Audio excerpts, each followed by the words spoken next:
that market question. How much of the market should we be in?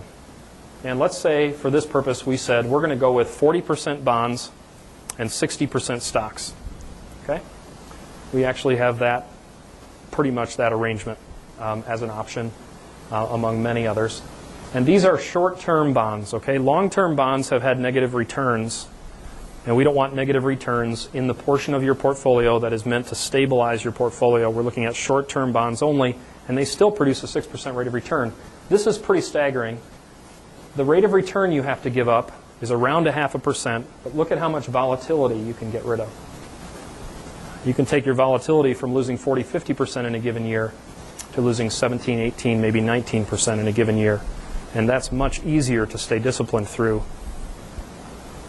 Portfolio 4, we now start to add international as a component. So we split the U.S. up into U.S. and international, both large at this point. It did raise your return a hair, raised your risk just a little bit. And now we bring in the small companies, both here and internationally. And we split both of those 30s into 15s. And what the small companies add, obviously, are more return. And they do add a little bit more risk, but based on how much more risk, not a lot more. Portfolio 6, we're bringing up more return as we bring in value companies. And I didn't go into international value, although our portfolios do have international value. Our portfolios also have international emerging markets as well. And this portfolio doesn't. So our more aggressive portfolios can achieve a better rate of return than this illustration. But you can see where most of us want a stock market rate of return with a bond market standard deviation of risk. That's what we want. Most investors are getting a bond market rate of return at the very top with a stock market risk when they start. And getting a stock market rate of return with a bond market risk is not possible.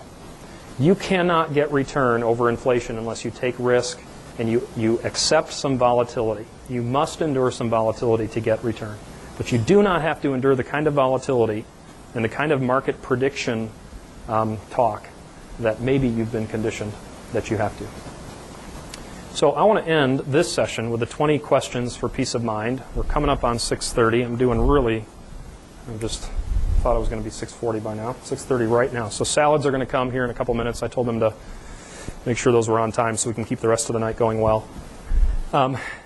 These 20 questions are 20 questions that we signed on with, we came up with. They're not your questions, they're mine, but they are questions that my clients are getting to know the right answer to slowly over time. Here's my belief. My belief is that when you can answer a wholehearted yes to 20 out of 20 of these questions, you will have no longer any doubt. You will have 100% peace of mind with respect to your investments. Now, there may be other things you don't have peace of mind about, and that is real. And is real life for a lot of people. But with respect to your investments, I think you can have peace of mind about them. And these questions are going to be the ones. So here's the rule. I'd like you to take this test for yourself. I'm not going to ask you to hand it in tonight. If you can answer a wholehearted yes, then check the yes box. If you can't, check the no box. Or if you don't know, leave it blank.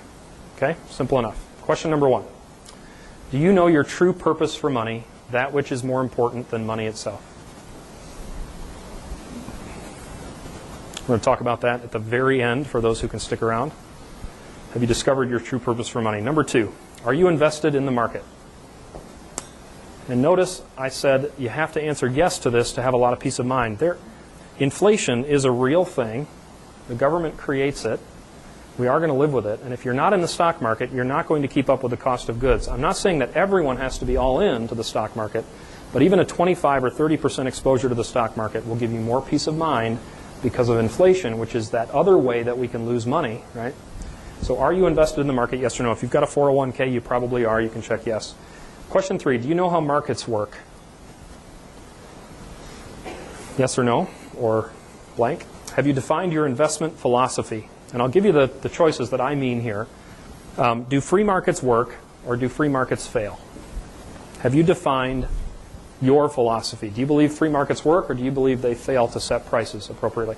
You guys can come in and just bring the salads, okay? We're just finishing up, and we want you to get started, so I don't want to hold you up. Thank you.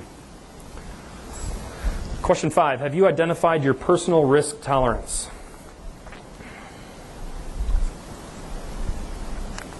Question 6, do you know how to measure diversification inside your portfolio?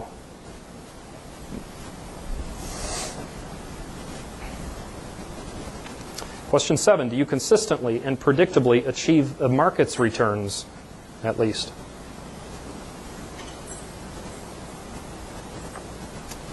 Question 8, have you measured the total amount of commissions and costs inside your portfolio? That bid and ask spread can be quantified into a cost on 3 different levels.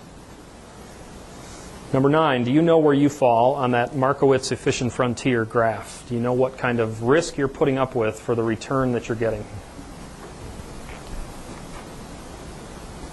Question 10, when it comes to building your investment portfolio, do you know exactly what you're doing and why? I'm going to go into that one a little later.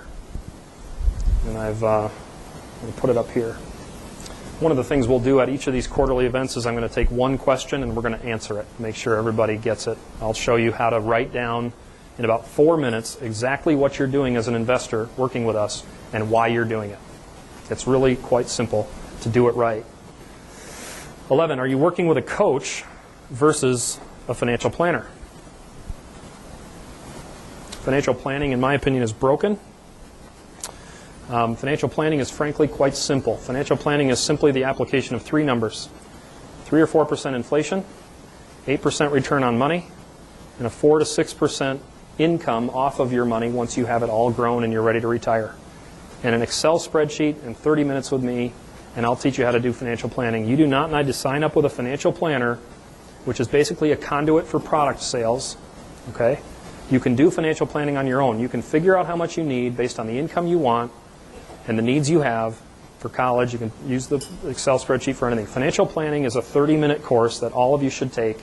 Figure it out, get it done and over with, and then learn how to be a better investor. Get a better return. Because the 8% return is what's missing for most people. Financial planning is simple. That's not the big deal. Do you have a customized lifelong game plan to guide all of your investing and spending decisions?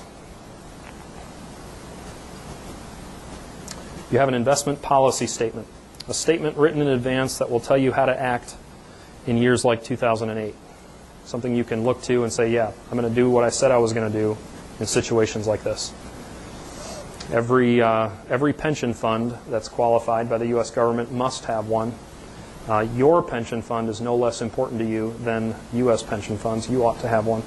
Have you devised a clear-cut method for measuring the success or failure of your portfolio? And do you apply it? 15, do you fully understand the implications and applications of diversification in your portfolio? This has to do with the correlation of different assets. One goes up, one goes down. You have a system to measure portfolio volatility. We call it standard deviation of risk. I hope we have enough chairs. Good problem to have. Do you have a system for that? Are you aware of the incentives that brokerage firms and the financial community have when selling you commission-based products? 18, do you know the 3 warning signs that you're gambling and speculating with your assets versus prudently investing them? And I'll give them to you again. You just learned them earlier tonight. Market timing, track record investing, and stock picking are the 3 things that cause you to be in the realm of speculator rather than investor. Speculator is very short term, in and out, in and out, in and out, timing the market. Investor is very long term. Question 19, can you identify the cultural messages and personal mindsets that can affect your peace of mind about money? How many of you seen the recent Lexus commercials? Now don't get me wrong, I like Lexuses. Aren't they really smart? I mean, they take this young guy when he was in high school and he misses the pole vault, okay? Then he gets to college and he doesn't get the date with the girl he wanted. Then something else happens to him that's bad, and now here he is, 45, he's got a pretty good job, and darn it, now's the time I'm going to get my Lexus. And it was really craftily done. You know, now's the time we can get it. Now again, I am not one of those that says you can't enjoy the life and the lifestyle that your income and hard work affords you. But it really is it's a message that's being pummeled in us all the time. You need this for that peace of mind. You need this for that happiness. Can you identify it when it's there? Because it erodes your contentment oftentimes. And the last one, and I really mean this, I'd like for you to get this one as a yes. Are you ready to shift your personal mindset from a mentality of scarcity to a mentality of abundance? And that's the end of those questions.